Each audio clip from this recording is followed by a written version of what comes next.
Malam ni kita akan teruskan pembelajaran untuk tingkatan 3. Okay, tapi sebelum tu saya nak tanya kepada kamu semua, sepanjang kamu belajar sejarah, kamu lebih prefer untuk belajar secara macam mendengar cerita ataupun tonton video ke, ataupun bertukar pendapat, ataupun macam mana yang kamu lebih prefer untuk belajar sejarah ni?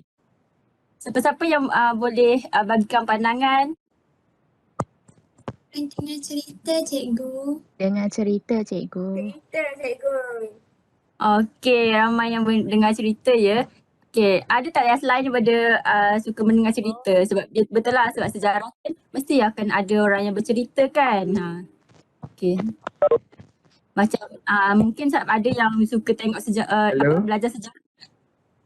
Ya, ya Mama Afiq. Mama Afiq ada nak jawab ke? Okey, tak apa, kita teruskan.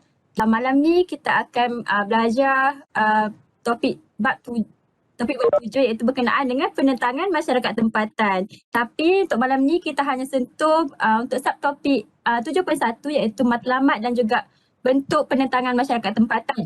Okey, tapi dalam subtopik 7.1 dia macam banyak tokoh-tokoh yang akan dibincangkan. Nanti cikgu akan explain tokoh apa yang kita akan sentuh untuk malam ni sahaja sebab masa kita tak banyak. So kita akan limitkanlah kita punya pengajaran malam ni. Okay, next. Okey, untuk pembelajaran kita malam ini berkenaan dengan topik tokoh-tokoh tempatan ini, cikgu harap pada akhir sesi kelas pada malam ini kamu semua dapat menyatakan matlamat apa penentangan masyarakat tempatan terhadap British ini. Apa matlamat ataupun apa objektif mereka, tujuan mereka menentang masyarakat British ini, menentang British ini di negeri masing-masing. Dan juga nanti cikgu harap kamu boleh untuk menghuraikan bentuk dan juga peristiwa penentangan masyarakat tempatan ini terhadap British. Macam mana mereka menyerang British, apa sebab-sebab mereka menyerang British. So cikgu harap kamu dapat menumpukan perhatian sepanjang pembelajaran pada malam ini. Boleh? Cikgu. Ya, cikgu. Okey. Okey, untuk yang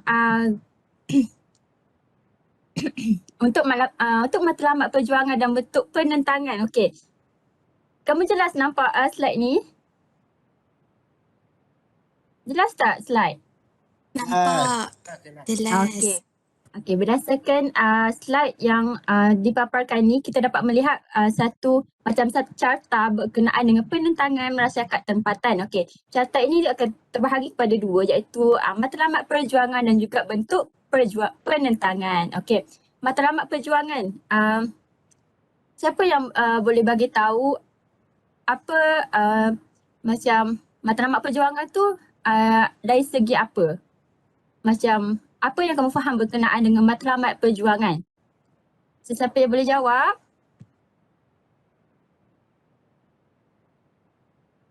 Ke nak cikgu bagi nama?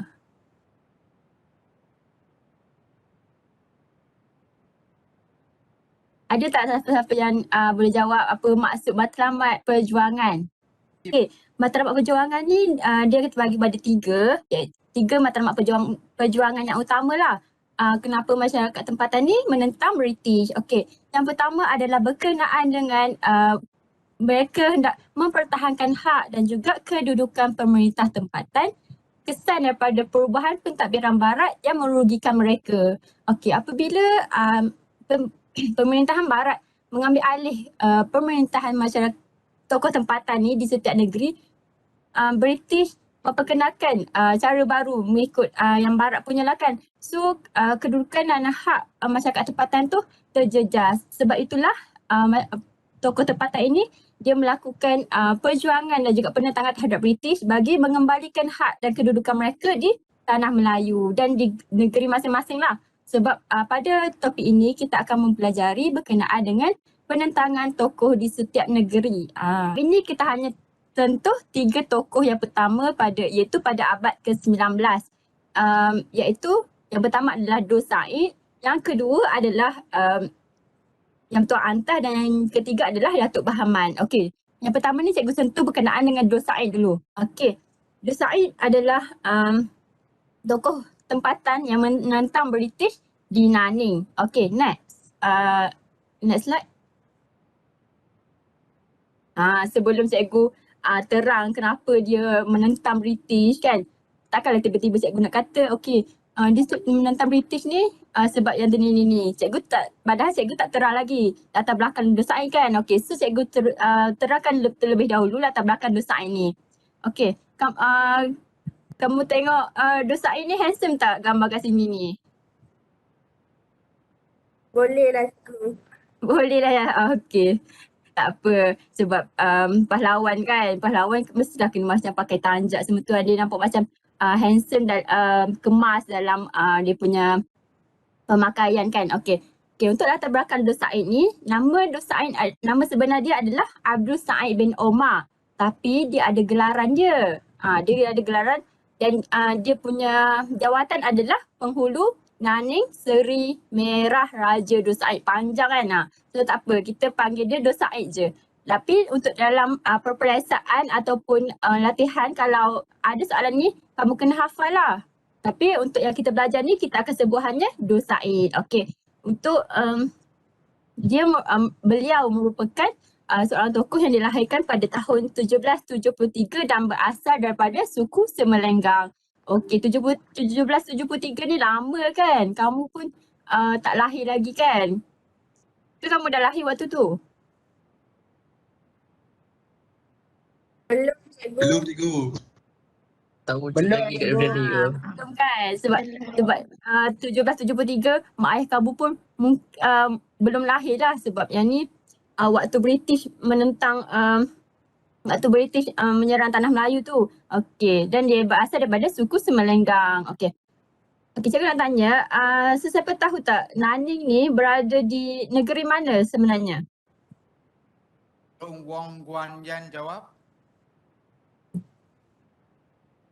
Negeri Sembilan. Cikgu, Wong biar. Negeri biar Sembilan. Okey. Negeri Sembilan.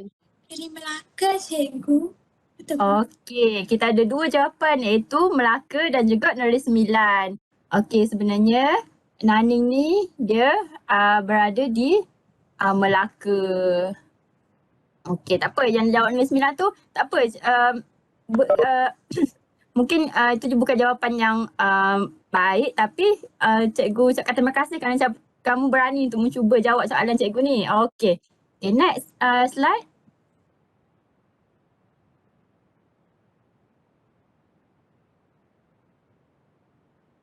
Next slide. Okey. Okey, untuk seterusnya kita akan sentuh berkenaan dengan sebab penentangan Dor Said. Okey, setiap kali penentangan ataupun kalau kita gaduh dengan kawan kita pun mesti ada sebab kan kenapa kita buat macam tu kan. Sama juga dengan Dor Said. Okey, untuk Dor Said ni beliau menentang pemerintahan British di Nanning tu sebabnya, okey, dia ada dua sebab. Sebab yang pertama adalah kerana bayaran cukai hasil tahunan sebanyak 1/10 yang dikenakan British terhadap Nanning. Okey. Dan yang kedua adalah kerana beliau mendakwa Nanning ialah sebuah negeri yang merdeka. Okey. Cikgu nak tanya, ada sesiapa tahu tak dekat sini dinyatakan bahawa Nanning sebuah negeri yang merdeka. Tapi kenapa British kenakan cukai terhadap Nanning tu? Ada siapa yang tahu? Sebab Nanning tu sebahagian daripada Melaka. Betul ke ya? Percubaan yang bagus, Amar. Okey. Cikgu huraikan lebih lagi jawapan Amar. Okey. Walaupun sebelum ini, sebelum British menguasai tanah Melayu ini, tanah Melayu dikuasai oleh Portugis. Lepas tu di bawah sebelum waktu pemerintahan Portugis tu, Nanning dia memang, Dor Said menyatakan bahawa Nanning memang tidak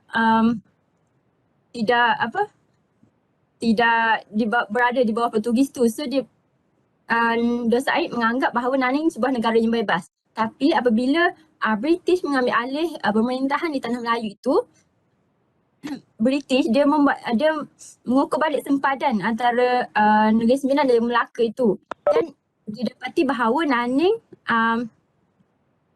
termasuk di bawah Melaka. Jadi sebab itulah British dia mengenakan cukai hasil tahunan sebanyak 1/10 terhadap Naning, tapi Dos Said masih berkeras sebab dia kata dia dah lama dah bebas daripada penjajahan. Dia kata Naning ni sebuah negeri yang merdeka. Sebab tu dia menentang kenapa tiba-tiba British sampai di tanah Melayu dia nak mengawal Naning ni. Tapi bila kita lihat dari segi penjajah, mesti diorang akan macam yang tu adalah satu agenda diorang untuk meluaskan pengaruh mereka di tanah Melayu. Kita sebagai rakyat di tanah Melayu ni kenalah perjuangkan hak kita daripada dibelenggu oleh pemerintahan kuasa luar. Okey, faham tak setakat ni? Apa yang cikgu cuba terangkan? Faham? Faham cikgu?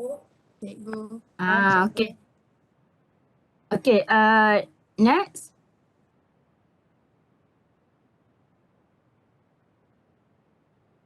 Okey.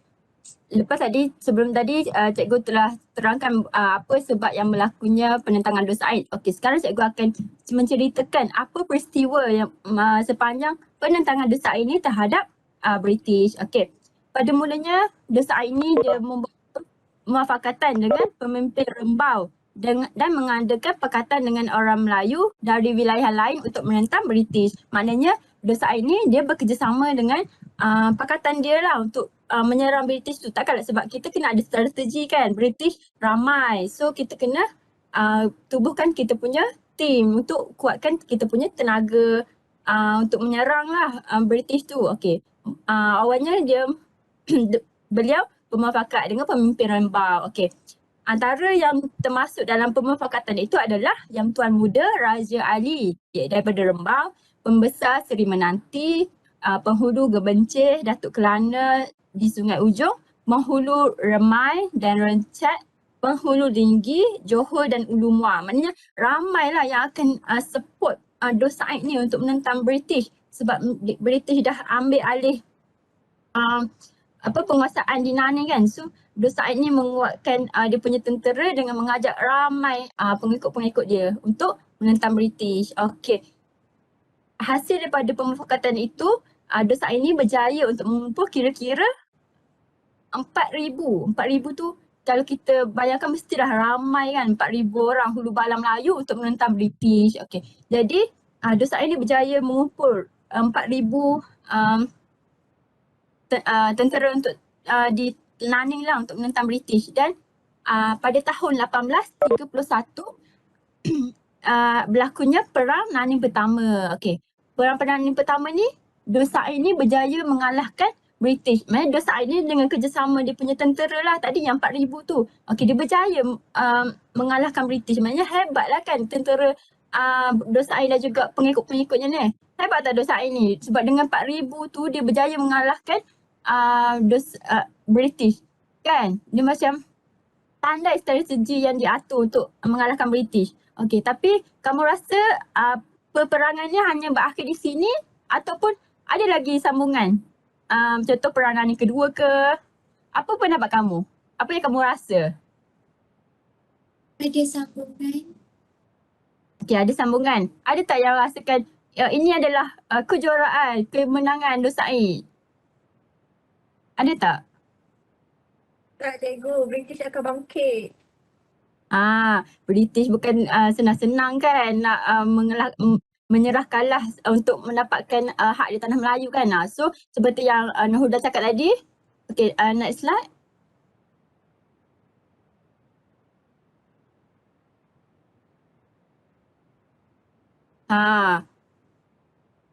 Lepas je daripada kemenangan Perang Naning Pertama tadi tu, pemufakatan Dos Said dengan yang pengikut-pengikut dia tadi tu tidak kekal lama.